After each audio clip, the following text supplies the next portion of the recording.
hanggang Biyernes.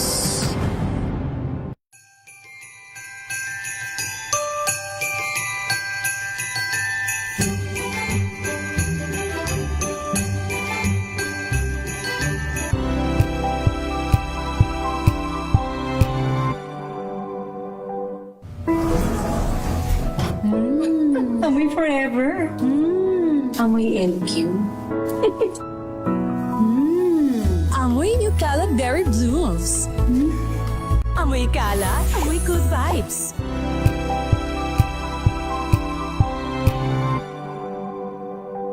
Hello, Washi! Laundry day na naman! Yay! Anong meron? Mancha ng chocolate, Oh. putik, may libag pa! Kaya natin yan!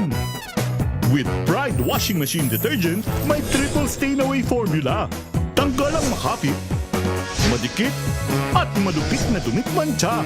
Kaya easy-easy ang labada. Mula noon hanggang ngayon! All you need is pride. All you need is pride. ACS.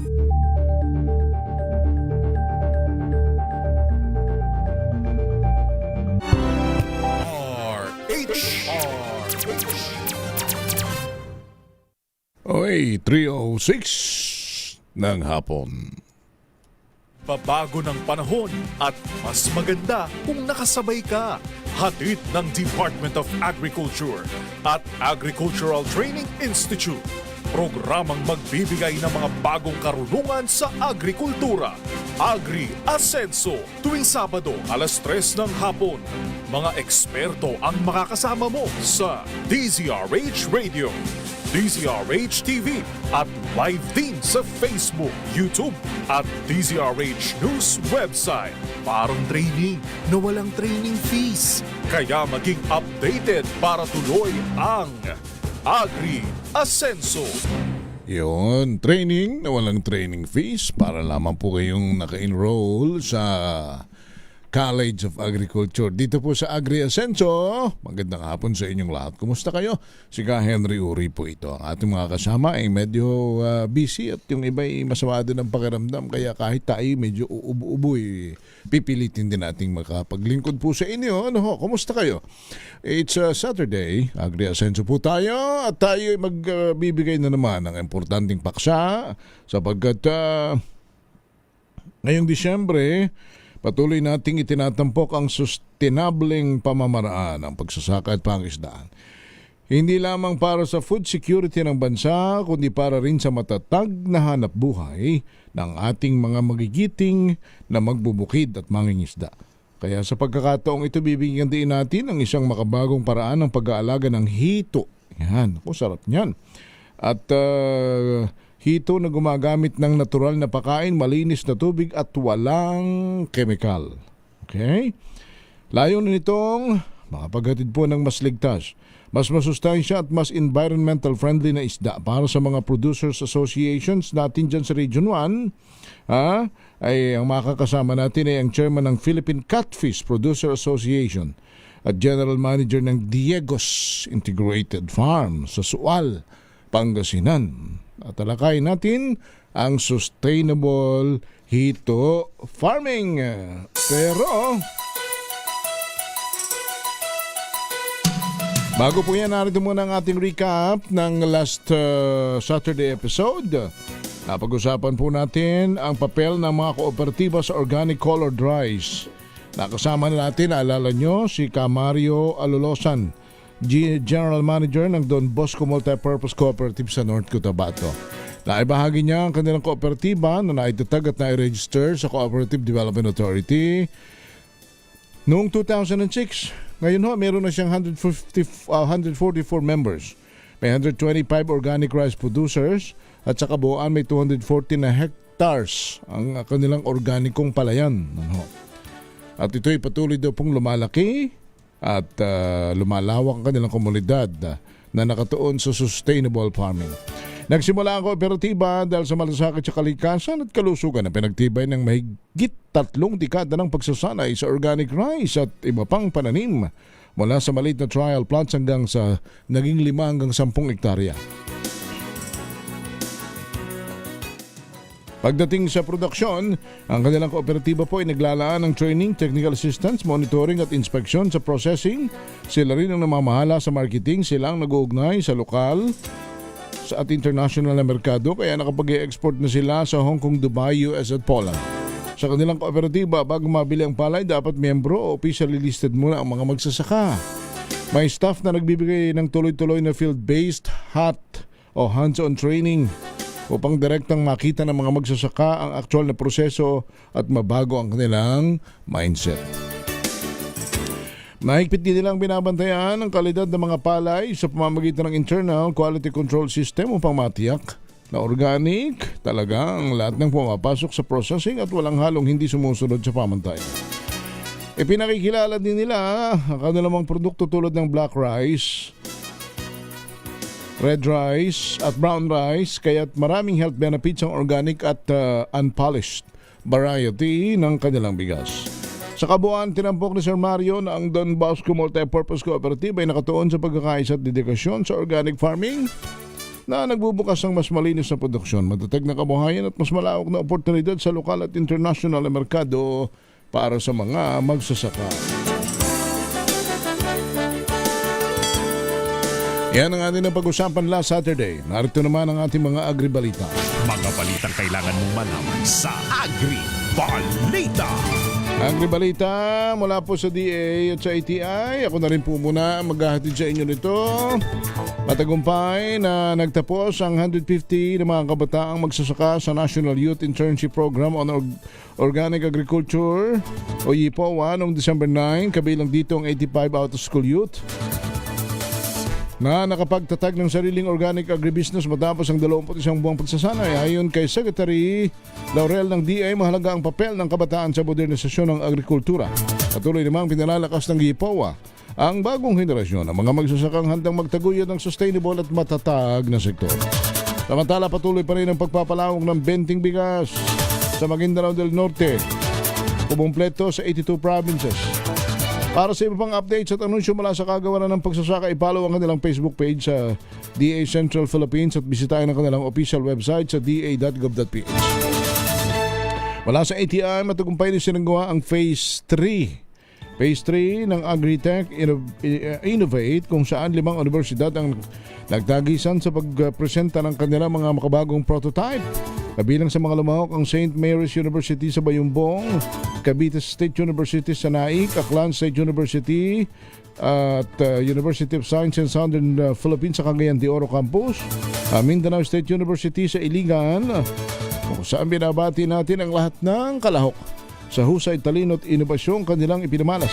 Ang programang ito ay naglalaing mahubog ang bagong henerasyon ng agri-innovators at higit pa ang mapalakas ang sektor ng agrikultura sa pamamagitan ng makabago at epesyenteng farmer-centered na mga solungsyong tutugon sa modernong panahon. Samantala, mga ka-agri, alamin ang mga bagong teknolohiya sa pagsasaka na sa bagong episode ng ATI Home o ATI at Home ngayong December 16, handog ng ATI Calabarzon, tatalakayin dito ang smart farming at precision agriculture o mga modernong pamamaraan gamit ang digital tools, sensors, data analytics at mobile apps para sa mas mapataas pang pag-aani, mabawasan ang gastos at gawing mas epesyente at sustainable ang produksyon. Live din po itong mapapanood sa Facebook at YouTube kaya tutok na mga ka-agri. Abangan ang iba pang announcement mula sa ATI. Follow kami sa Facebook, sa X, sa Instagram at TikTok at ATI Interactive. Bisitahin ang website www.ati.gov.ph. Yan ang ating agribalita. Babalik tayo 3:30 ng hapon.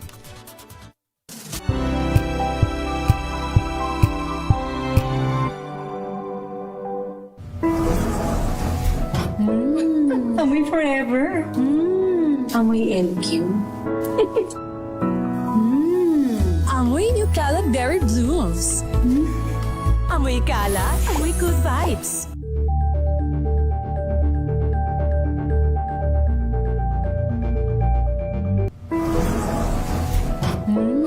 Amoy forever. Amoy LQ. Amoy New Caleb Berry Blooms. Amoy Kala, amoy good vibes.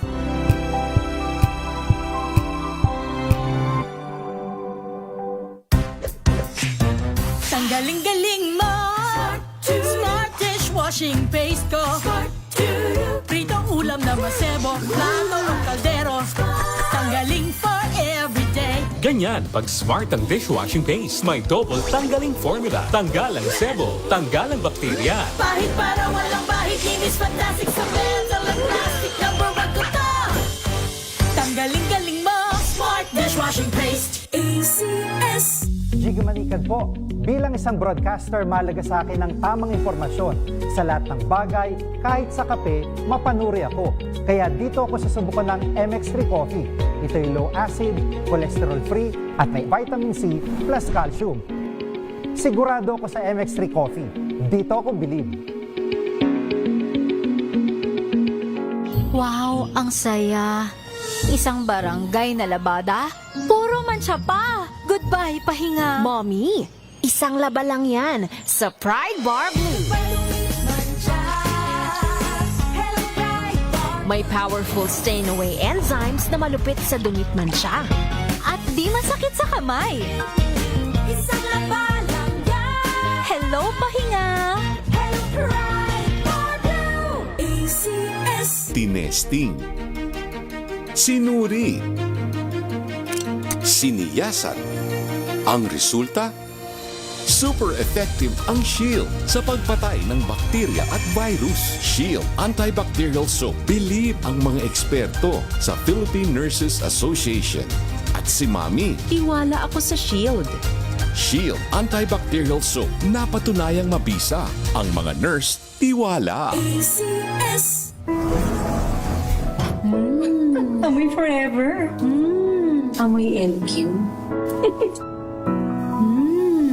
Amoy New Calab Berry Blooms. Amoy kala, amoy good vibes.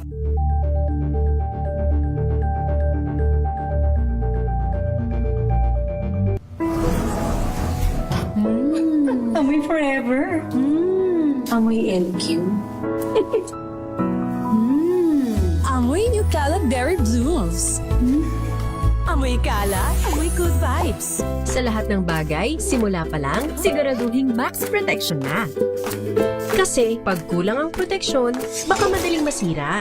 Sa ngipin, dapat may max protection din. Max Alaga ng Unique Toothpaste. With Max Protect Formula. Helps stop cavities before they start. While keeping breath fresh. Try Unique Maximum Fluoride Protection. Para Max Alaga, Max Protektado. ACS.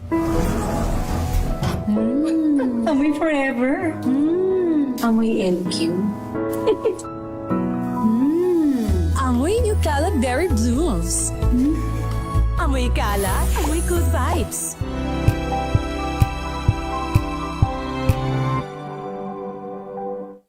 Maulan man, no worries na amoy kulog ang damit. Charm Fab Con. Pangong kumakabloom.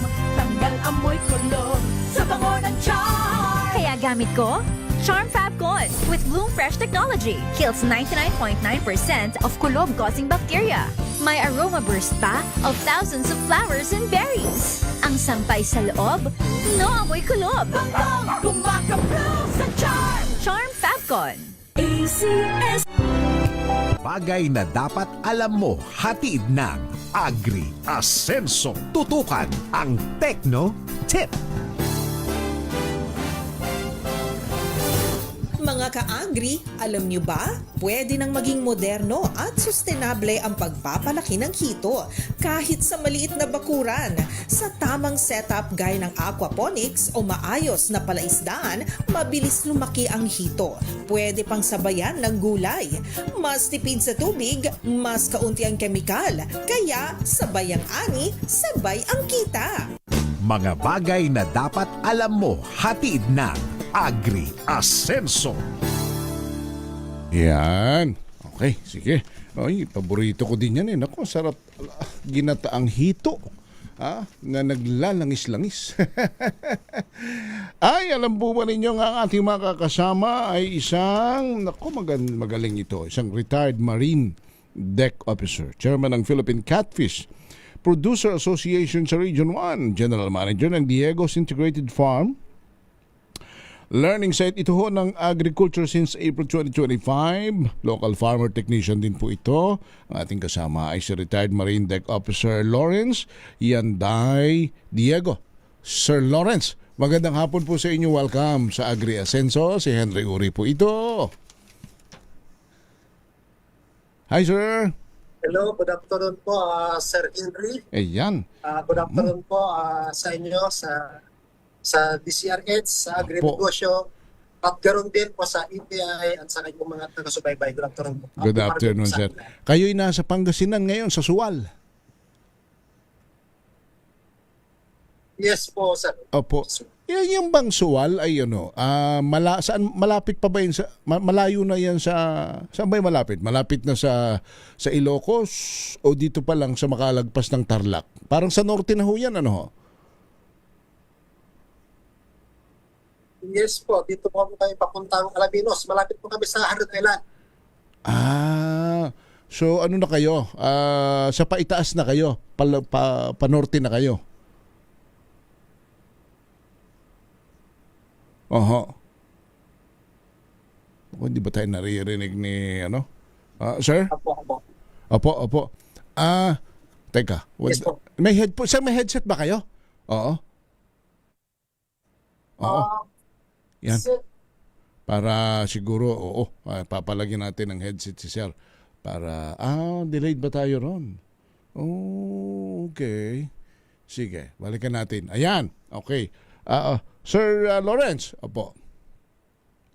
Yun. Yes, sir. Hello? Opo. Naririnig nyo na kami, sir. Hello?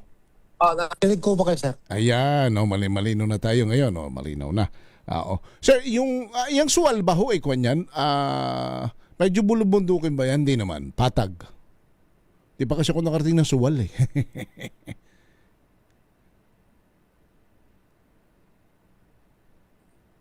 Hello? Yes, sir. Sa yung Suwal ho ba yan? Anong kwan yan? Parang bundok-bundok ba yan? Hindi naman.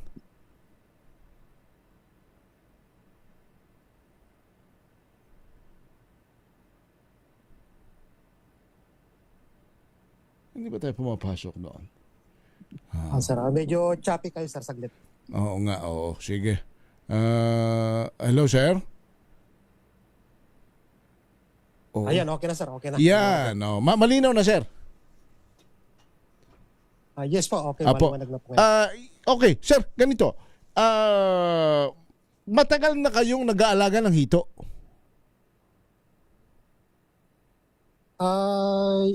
Itong farm po namin is matagal na po ito. Pang third generation na. Pero itong hito po, noong 2021 po kami nag-start. So, doon kami nag-journey. So, until now po, okay naman tuloy-tuloy yung aming production sa hito. Yan. Kasi doon sa binabanggit natin kanina, ano ba yung hito ninyo? Yung mga native, yung hindi kalakihan? Parang ito po. Yes po, ito po ay mga kwan na po, sir, yung mga hybrid na po ito, yung African hito. Ito po yung mga yes, ito na po yung inalagaan ngayon dito sa Pilipinas kasi mas mabilis siya lumaki, mas mabilis siya mabenta, para mas mabilis din yung ROI. Ayun. So yun po siya. Ay, iyan yung malalaki, mahahaba. Yes po, ito na po yan, yung malalaki. Ang isang piraso niyan, pagka po pang-harvest na, tumitimbang na ba ng kalahating kilo ang isa niyan?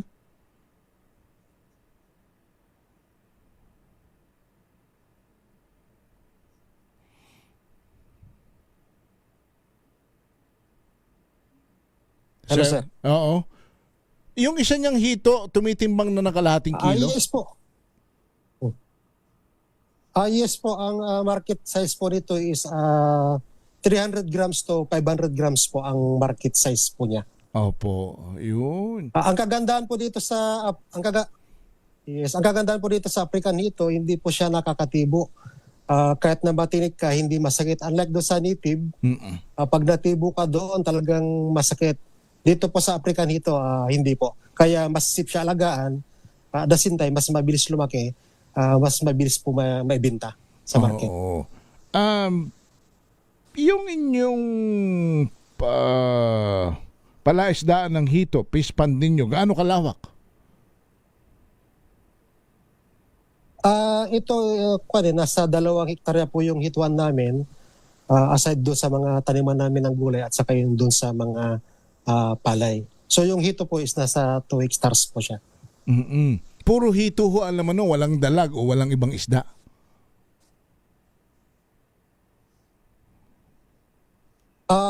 Hito lang po at saka tilapia. Meron din pong tilapia. Nagkukulture din kami ng tilapia. Ayun, oo. Teka, kasi kung ito organic, di ba? Organic yung hito ninyo? So para po sir, ongoing pa lang po kami sa organic. Nagpa-practice na kami ng gusto, kumbaga nagta-transition pa lang po kami. Ngayon, under certification po kami ng GAP, yung Good Farming Practices po. Sir, pero bakit ang napili ninyong alagaan ay hito? Talaga bang mabilis pagkakitaan? Hindi masyadong mahirap alagaan? Yes po, actually nag-start ang hito kasi actually ito talaga yung paborito kong ulam, hito. Hanggang sa naisipan ko na why not na magalaga rin kami ng hito since nag-research ako, okay naman yung kanyang promising. So okay naman, mabilis lumaki, masarap din ang laman niya, kaya ito is fit dito sa atin para alagaan tong catfish African hito. Opo. At kung paraho sa ibang mga isda, ano po, marami ba? Yes, marami ba ho ang kuwan? Marami ba ang naghahanap ng hito? Yes po, actually ang hito po is nakikilala na siya. High demand siya. Actually dito sa farm namin is kinukulang pa kami ng supply. Kaya ito nag-expand pa kami. At the same time, ang hito kasi is madali ring alagaan. Unlike do sa mga ibang mga species ng isda, medyo may konting crucial. Pero ang hito po is madali lang po siya. Basta tama lang po yung sistema na gagamitin. Okay. Yang hito, hindi yang kagaya ng ibang isda na maselan, delikado sa sakit, madaling tamaan ng madaling mamatay. Hindi yung ganyan. Ay, hindi po. Actually, ito na yun po yung isda na pinakamadaling alagaan na pagkakalam ko, itong hito. Hindi siya masilan kahit na medyo poor environment as nakakasurvive siya. So, yun ang kagandahan sa hito. As in, very basic lang po paano mag-alaga siya. Hindi ho yan yung tipong kailangan talaga sa tabang o kailangan. Mukhang may nakikita ako doon sa inyong video na parang meron lang kayong malaking ano yan, parang swimming pool na kulay na pabilog, ano ho, yung fund ninyo. Oo. Yun, pinatayo nyo lang yun. Yes po. Ang kagandaan po sa hito, pwede siya alagaan sa earth pan, pwede rin siyang alagaan sa mga concrete pan. So pwede rin siyang alagayin doon sa mga, kahit sa plastic nga lang, pwede rin siyang alagaan doon, kagaya doon sa mga fiberglass. Opo. So yun ang kaganda sa kanya kasi flexible po siya. Kahit doon sa backyard lang, pwedeng-pwede po siya alagaan. Opo. Hindi yan sakitin, hindi madaling magkasakit, ang hito, kaya maganda? Hindi naman po. Basta maganda lang yung water management niya, hindi naman siya sakitin. Yun po ang kagandahan sa hito. Oo. Pero yan ho, bakit? Kasi ang pakain ninyo riyan feeds at saka yung iba pang mga ano mga pakain nyo riyan? Yes, ang pinaka-main pa rin na pakain namin isa yung commercial feeds, yung tate. Okay naman yung kanyang growth. At the same time, nagpapakain din kami ng yung mga organic na, yung kagaya ng asola, duckweed, pwede namin siyang pang-alternate, which is organic yun. Maganda rin siya at maganda rin yung kanyang paglaki. Oo, galing naman. Ano po? Pero nakakatuwa kayo kung sabi ninyo, kinukulang pa kayo ng supply. Bakit ilang kilo ang nahaharvest ninyo sa kada linggo o kada buwan? Yes po, kami dito, especially ngayon, December, talagang very high demand. Ito ngayon, mag-harvest kami mga 2 tilanada. So up to 5 tons itong December, mapapaubos namin yan. Which is kukulangin pa kami ng supply. Kaya ang ginagawa namin, kumukuha pa doon kami sa mga ibang mga nagpipispan din, yung mga customer namin na bumili sa amin ng fingerlings. Doon din kumukuha kami ng supply para ma-market namin. Oo. Para ma-sustain namin yung supply ng demand doon sa aming mga customer. Ang galing naman. So kayo, may mga kausap na kayong sinusuplayan, may mga restaurant na kayong pinagdadalhan, mga palengke kumukuha sa inyo? Yes po, actually kami po ay may mga regular na po kaming mga contact. Meron ng traders, merong mga restaurant din na sinusupply namin. Meron ding talipapa. At the same time, meron ding mga pupunta dito, bumibili. At meron ding mga nagpipishing, yung fishing and pay. So meron ding activity sa farm namin kasi gusto nila sila maka-experience mismo na mga will ng isda. Isang magandang banding naman sa mga pamilya. Oo nga. Sir, ang isang fingerlings, bago mo ma-harvest, ilang buwan para mo maibenta? Yung talagang pambenta na? Yes, dito po sa amin, nagre-range siya ng 3.5 to 4 months. Harvest na po kami niyan. Kapag 3.5 months, nagpa-partial harvest na kami, up to 4 months, yan, harvest na po kami. Oo, mukhang sa loob ng 3 buwan at kalahati, mukhang maganda ang inyong yes po. Income talaga, no? Kasi, yes po. Tama ba ang inyong kinikita raw? Dito sa aking binabasang ito, kaya ninyo kumita ng mga 80,000 plus sa loob ng 3 buwan at kalahati, tama?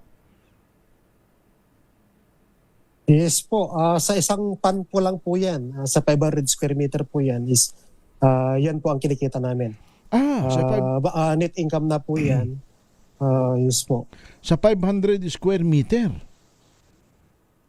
Aba, ikanin yes nyo, 2 hektarya yung inyo hindi ba?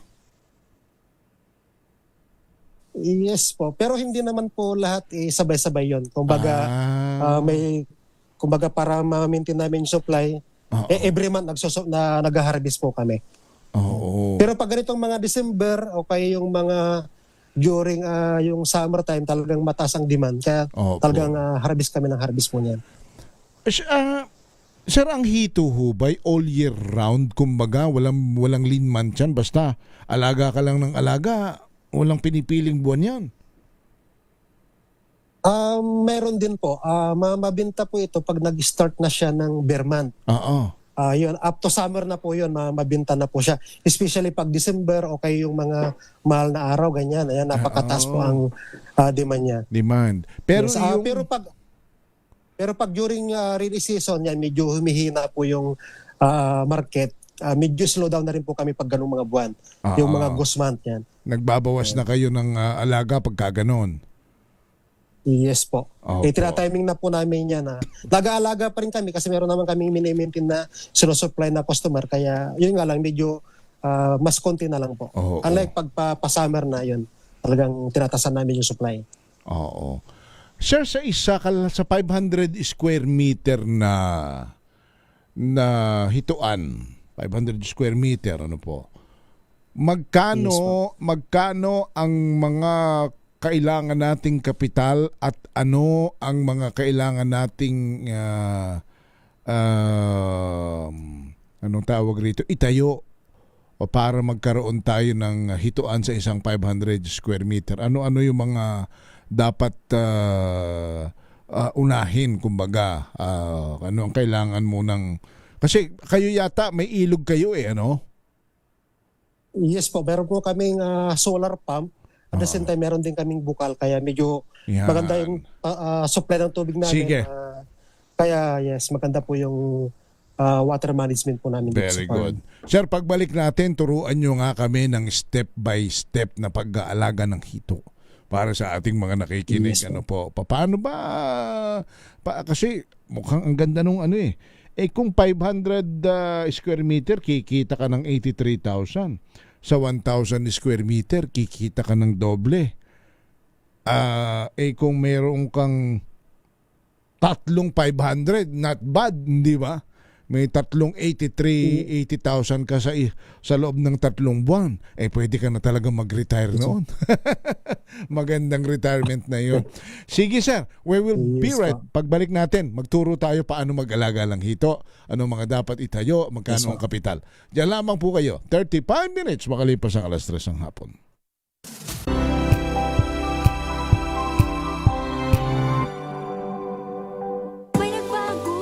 May arte?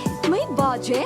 Akala nyo lang yon. So solid! White Rose Papaya, wow! White Rose! White Rose Papaya, wow! White Rose! White Rose Papaya! May glow up with a White Rose Papaya! White Rose Papaya! May puti power times 2 kasi may papaya at niacinamide. May shea butter and tea tree oil pa. Kutis sulit ang glow up! Glow up with a White Rose Papaya! White Rose Papaya! Kutis sulit ang glow up! ACS! Hello, Washi! Laundry day na naman! Yay! Anong meron? Mancha ng chocolate, putik, may libag pa! Kaya natin yan! With Pride Washing Machine Detergent, may triple stain-away formula. Tanggal ang makapit, madikit, at malupit na dumit mancha. Kaya easy-easy ang labada. Mula noon hanggang ngayon! All you need is pride. All you need is pride. ACS!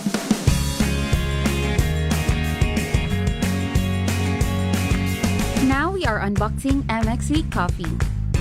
Each box has 10 sachets of low-acid and sugar-free coffee. You can have it hot or cold. Bring it with you anytime, anywhere. Shop at Lazada, Shopee, and in leading drugstores nationwide.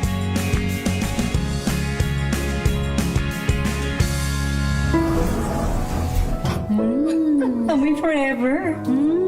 Amoy LQ. Amoy New Caleb Berry Blooms. Amoy kalat, amoy good vibes.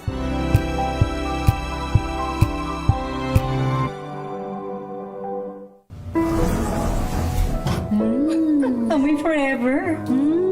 Amoy LQ. Amoy New Caleb Berry Blooms.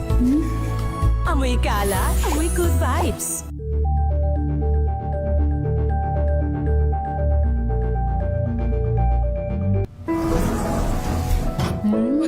Amoy forever. Amoy LQ. Amoy New Caleb Berry Blooms. Amoy kalat, amoy good vibes.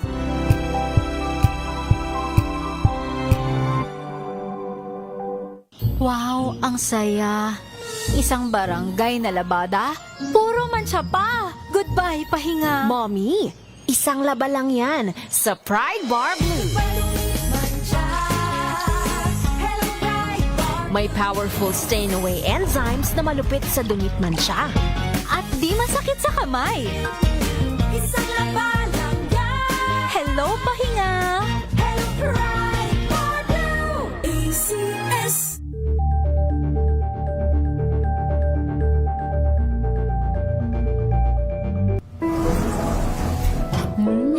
Amoy forever. Amoy LQ. Amoy New Caleb Berry Blooms. Amoy kalat, amoy good vibes.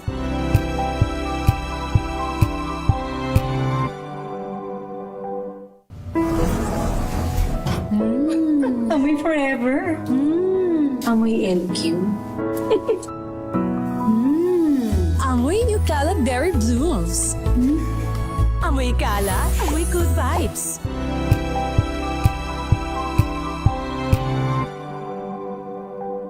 Sa lahat ng bagay, simula pa lang, siguraduhing max protection na. Kasi pag kulang ang proteksyon, baka madaling masira. Sa ngipin, dapat may max protection din. Max Alaga ng Unique Toothpaste. With Max Protect Formula, help stop cavities before they start, while keeping breath fresh. Try Unique Maximum Fluoride Protection. Para Max Alaga, Max Protektado. ACS.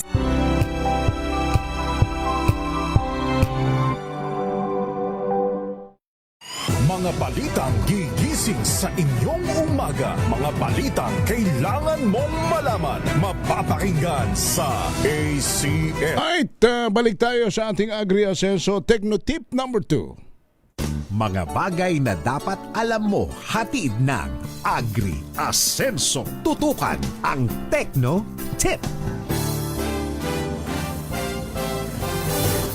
Mga ka-agri, magandang balita to. Parami ng parami ang Pilipinong nahihilig sa mga putahing mula sa hito. Kaya tumataas ang demand at merkado para rito. Kung naghahanap ka ng bagong kabuhayan, hito farming. Madali, mura at panalo sa palengke. Mga bagay na dapat alam mo, hatid ng Agri-Asenso. Ayan, alright. Kasama pa rin po natin si retired Marine Deck Officer, Chairman ng Philippine Catfish Producers Association Region 1. At siya po ay manager ng Diegos Integrated Farm, si Engineer Sir Lawrence Yanday. Diego, Sir Lawrence, balik po tayo sa Himpapawid. Magandang hapon po uli sa inyo. Yes. Apo. Magandang hapon po, sir. Tayo nga po'y magturo. Ano ba ang mga step by step? Ang una munang hakbang na gagawin kung gusto mong mag-negosyo ng hito. Yes po, sir. Ang first step po, ang pinakami na talaga is yung kailangan yung location. Yung type ng lupa dapat clay loam para maganda yung holding capacity sa tubig, yung kanyang retention. At saka siyempre dapat accessible siya. So yun ang pinakamin. At the same time, dapat yung area po is abandon siya ng tubig para in the future hindi po magkakaproblema pagdating doon sa water management. So yun po ang basic location dapat hindi binabaha. At the same time, dapat clean. Anong ibig sabihin sa nung abandon ng tubig? Dapat hindi binabaha? Yes po, hindi siya binabaha pero maganda yung source of water. Ayun. So dapat ang lugar ay may ilog. Kahit wala naman pong ilog, basta maganda yung kanyang source of water sa lupa. Pag nagpatay silang puso is malakas yung tubig. Is good enough na po yun. Ayun, dapat madaling umakyat yung tubig kung mayroong puso, may motor, ano ho. Opo. Pero halimbawa, kung meron kang katabing ilog naman, pwedeng doon ka na sa ilog mag-alaga, diretso na. Hindi po pwede, sir, kasi lalo pag malakas ang ulan o tagbagyo, baka matangay naman po yung hito, yung nalaga natin. So kailangan talaga nakasiparit po talaga siya para at least worst scenario, hindi siya mababaha. So dapat ang pag-aalaga ng hito ay fish pond talaga. Yes po, fish pond pwedeng sa earth pond, pwede rin po sa concrete pond.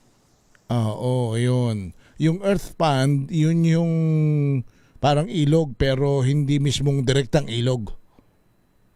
Yes po, sa lupa parang fish pond po siya, earth pond po siya. Oo, yung kumbaga walang nilalabasan ng tubig, walang inaagusan, walang pumapasok, walang lumalabas. Yes po. Oo. Yun. At least alam na natin ano ho.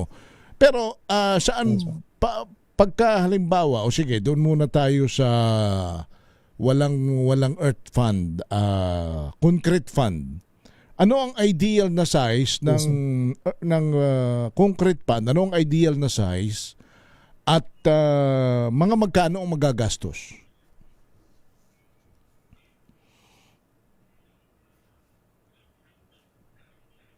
Yes po, doon sa concrete pan po, Yes, sa concrete pan po, pag nagpagawa sila, mas maganda po yung circular tank para at saka naka-panel type. So gagastos sila doon ng mga nasa 50,000 yung initial capital nila doon sa concrete pan pa lang po. Yun, pwede na po silang mag-start doon, panimula. So mayroon kami mga customer dito na yung kanilang mga piggery, yung tinamaan ng ISF, kinonvert po nila na concrete pan is pwede naman po yun. Pwede naman pong gamitin yun. Kaysa naman nakatiwangwang lang yung kanilang yung kulungan, pwede naman nila convert yun as a concrete pan po.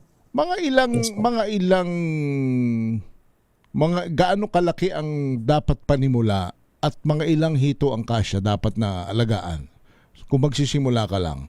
Halimbawa, yung isang koral nga ng baboy, 'di ba?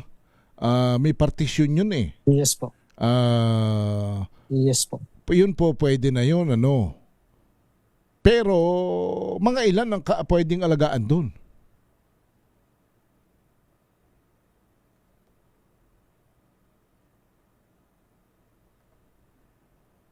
Sir Lawrence. Yes po, yung doon sa kulungan ng yes po. Yes po, doon sa kulungan ng baboy, i-repair lang po nila 'yon ng maigi para walang leak. Sigurado nila na walang leak. Pwede na po 'yon. Pwede po sila, depende po kasi sa setup po nila eh.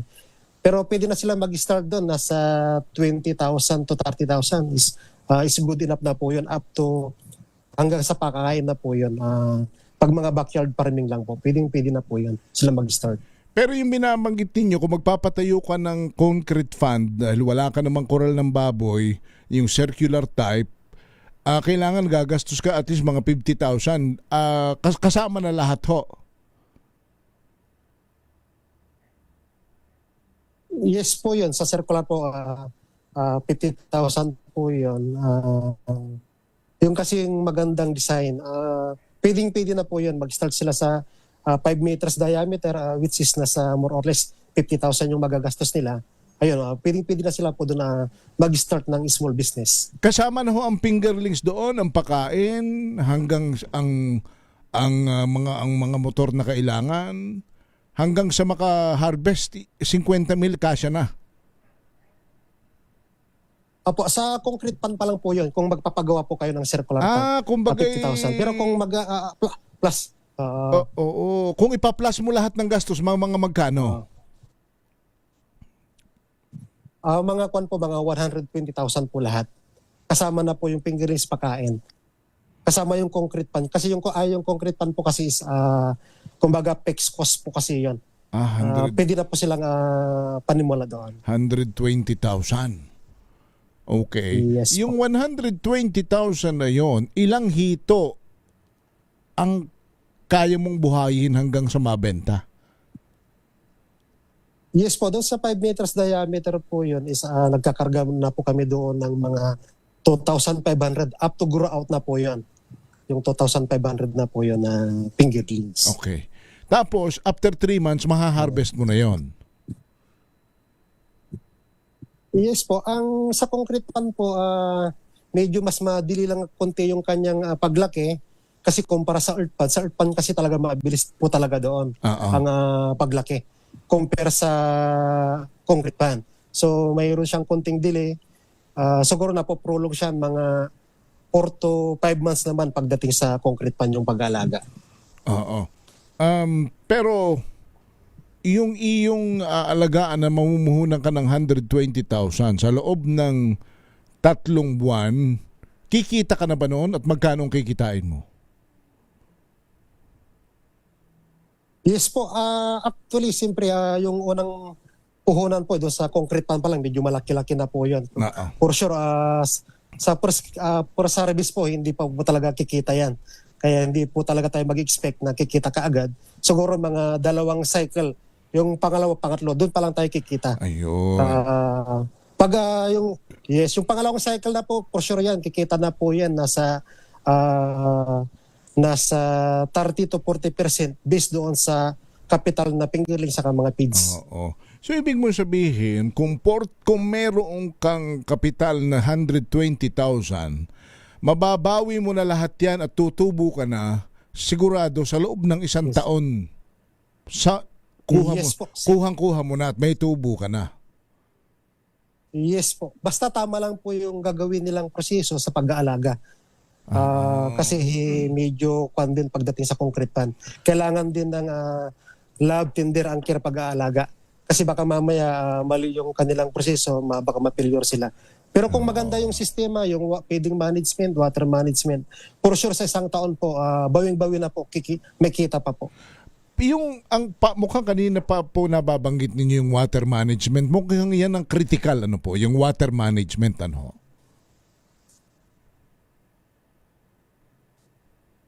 Sir Loren? Yes po. Since itong inalagaan natin is yes po sir. Since itong inalagaan po natin is aquaculture, kailangan po talaga meron tayong magandang source ng tubig. Kasi yan po yung buhay niya.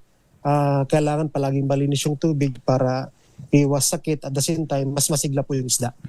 So dapat nagpapalit ka ng tubig ano yan, every week? Yes po, sa concrete pan po kailangan po talaga magpalit every week. Kami naman po dito, since naka-solar power kami, solar pump, continuous po yung tubig dito sa amin, sa running water siya, kaya no need na po mag-change water. Pero doon sa mga area na wala naman silang solar pump, kailangan every week magpalit po sila. Not totally 100% but at least mga 20% lang, parang bawas, dagdag lang, gano'n lang. So, ang gagawin pag ikaw ay may concrete pan, dapat may nakakabit kang solar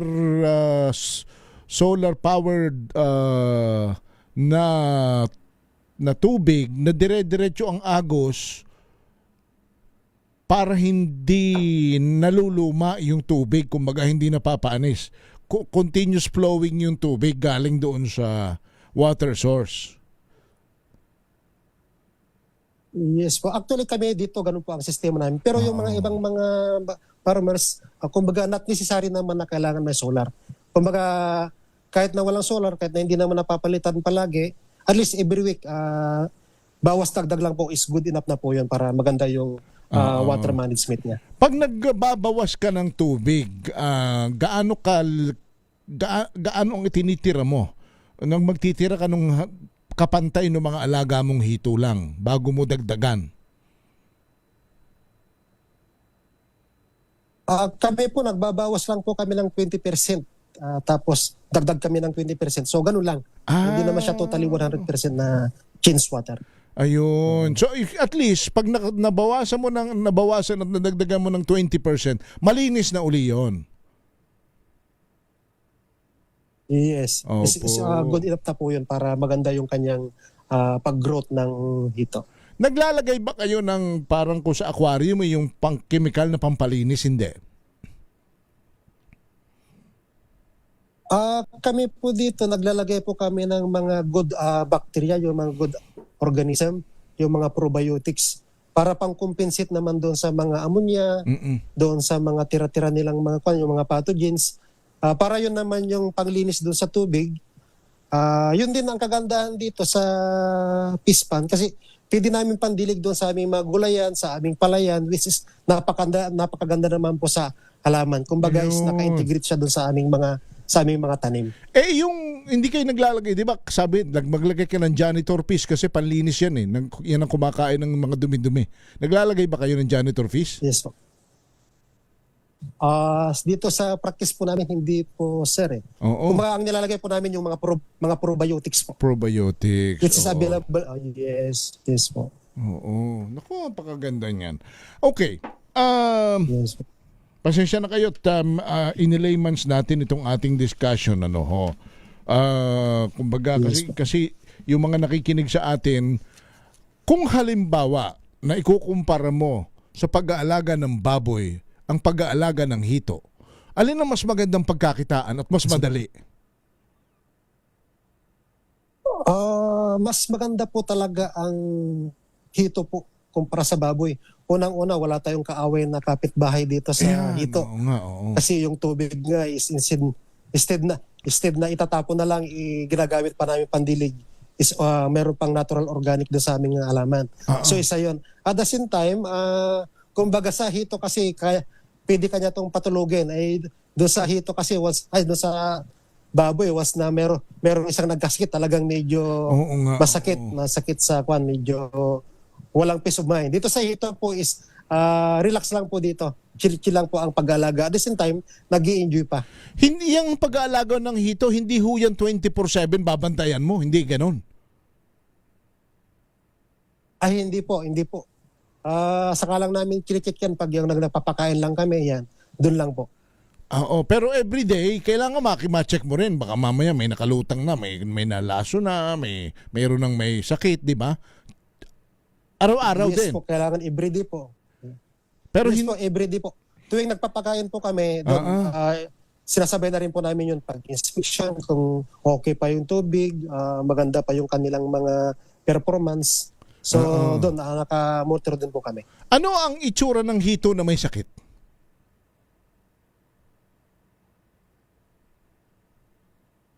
Makikita po natin dyan yung nakatingala siya at meron siyang puti-puti doon sa gilid-gilid. So ibig sabihin yun, may punggos po yun. At saka pag mapansin nyo, pag medyo matamlay kumain, yun na, they have something wrong. Kaya kailangan nang i-correct kami. Pag ganyan ang nangyayari sa amin, yan, nagpo-pull drain na kami, then palit tubig, tapos yun, dagdag kami ng mga probiotics. Ayun. Ganun na ang ginagawa po namin. Pag just in case na mayroon kami ma-encounter na ganyan. Opo. Pero hindi sakitin yan ano ho. Hindi basta-basta tinatamaan ng sakit ang hito. Yes po, matibay po ito. Matibay po ang hito, hindi po siya sensitive. Medyo sensitive lang siya doon sa pabago-bagong temperature. Yun ang medyo crucial sa kanya. Kaya kailangan, pag concrete pan, kailangan may bubong talaga. Kasi pag maaraw, mainit, pag gabi, malamig, so ayaw niya ng ganon. Kaya ang pinakaminam doon, lagyan ng bubong or shade man lang. Para at least yung tubig hindi siya nagpa-fluctuate. Pero halimbawa, yung concrete pan mo, palulutangan mo ng kangkong, pwede yun.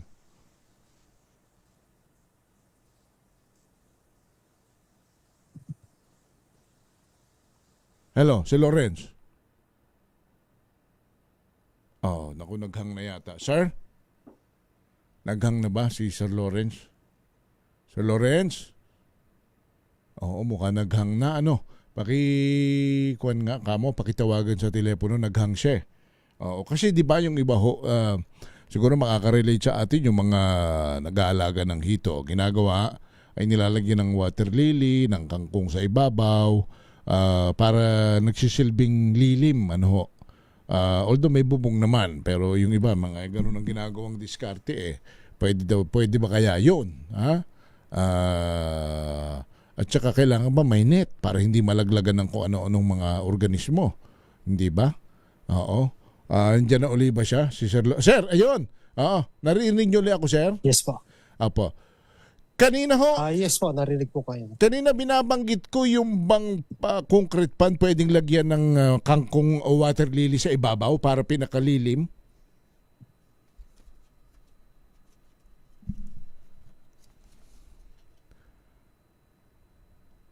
Sir? Pwede naman po, sir. Pero kami ang ginagawa po namin dito yung asula sa duckweed. Instead na gagamit kami ng kangkong. Yung asula po, napakaganda po yun panglagay. Ayun. Tapos, kailangan may net. Bukod sa bubong, kailangan may net. Hindi na po. Kung may bubong na po, no need na po yung net. Kasi baka mamaya malagyan ng mga kung ano-anong... Okay. Pero yung pond mismo, yung paligid nung, halimbawa, yung koral ng baboy gagawang, kasi may mga pupuntang manok, may sasampahan ng pusa, di ba? Kailangan, naka-secured yan. Yes po, kailangan po, kwan din siya. Kwan doon sa mga predator, kailangan meron din siyang protection. So, doon sa pag concrete pa naman is hindi naman pinupuntan po yan ng manok kasi yung mga manok takot sila doon pumunta doon sa hito. Ayun. Maliban lang yung mga ibon. Yan, mga ibon kasi minsan dumadagit. Oo nga, kailangan. Sige na po, maganda po ito.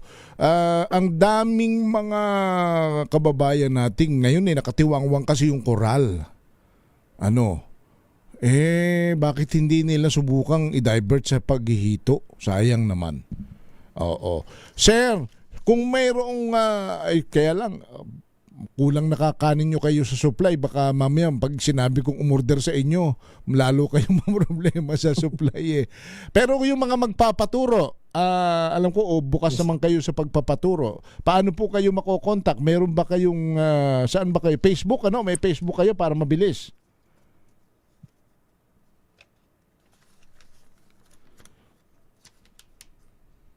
Yes po, yung mga gustong pumasok sa ganitong industry, kami po ay nagtuturo naman po. Pwede nyo kami i-follow doon sa aming Facebook page sa Diego's Integrated Farm. Yan, pwede nyo kami i-follow dyan. Pwede kayo mag-message sa aming email. Yan, at the same time, pwede nyo kami kontakin sa aming cellphone, 0927-43-66195. Yan, pwede po kayong mag-inquire po dyan for more information. At kung bibili ng fingerlings, pwede rin sa inyo. Yes po, nagbibinta rin po kami ng fingerlings, tapos pre-guide na rin po yan. Alright. Okay, sir, salamat ng marami po sa inyo. Nako na, magandang impormasyon yung inyong mga naibahagi sa atin. Thank you, sir. God bless po sa inyong business. Yes po. Alright. Yan mga kababayan. Thank you po. Thank you for sa pag-imbita po. Alright. Yan po si retired Marine Deck Officer, Chairman ng Philippine Catfish Producers Association, Manager ng Diego's Integrated Farm, learning site ng agriculture since April 2025, local farmer technician mula po sa Sual, Pangasinan, si Sir Lawrence Yanday Diego. Okay, siguro marami kayong natutuhan. Tawag lang kayo at hanapin niyo po yung kanilang Facebook page, yung Diego's Integrated Farm sa Facebook. Salamat po ng marami. Mag-enroll sa libreng online courses sa e-learning portal. Bisitahin ang www.elearn.e-extension.gov.ph. Mag-subscribe sa YouTube channel ng ATI, youtube.com/CATI Central Office. At bisitahin ang kanilang mga topic na na-discuss at ATI Interactive. Sa TikTok, sa X, sa Twitter, ay sa Instagram at Interactive at ATI Interactive. Tawag kayo 0920-946-2474 kung meron kayong mga katanungan sa Farmers Contact Center ng ATI. Salamat po sa ngalan ni Ma'am Nyet Arceo. Sumayin nyo na ang Agri-Ascenso. Ako po si Henry Uri. Hanggang sa susunod na Sabado, sama-sama tayong matuto. Kinig ulit, nood ulit, tuloy-tuloy lang ang follow. Hatid ng Department of Agriculture at Agricultural Training Institute. Mga bagong karunungan sa agrikultura. Agri-Ascenso. This